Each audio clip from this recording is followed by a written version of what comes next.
On May 8, 1865, Union troops effectively freed enslaved African Americans in Columbus and Lowndes County. Today, students from the Mississippi School for Math and Science commemorated some of those untold stories.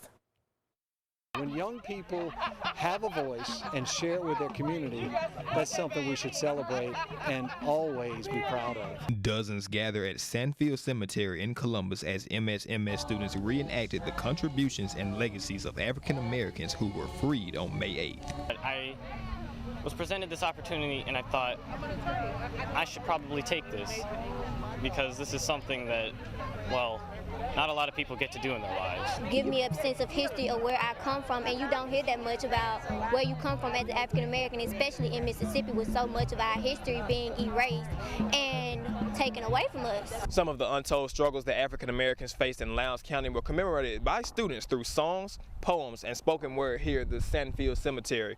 And the Mississippi School for Math and Science history instructor Chuck Yarbrough was pleased that his students presented vital pieces of history to the community. You know, African American history is our history. It's the telling of a more complete story for this community that will enable us to have a more productive future. So when my students uncover African American stories, they're really just uncovering parts of our story that haven't yet been explored. African American Studies teacher Chuck Yarbrough says with a condensed COVID schedule, the students were still able to pull off the May 8th celebration in just 8 weeks. I select a group of names that are good suspects for research, and then small groups of students, groups of 3, do the primary document research into those people's lives, and they write an original script based upon all the research they uncover.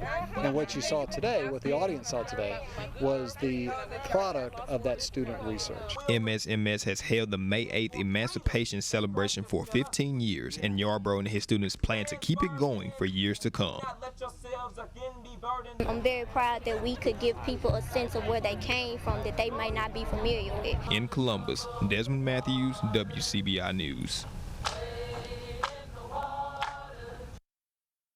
The 8th of May project and performances was recently featured in an HBO documentary.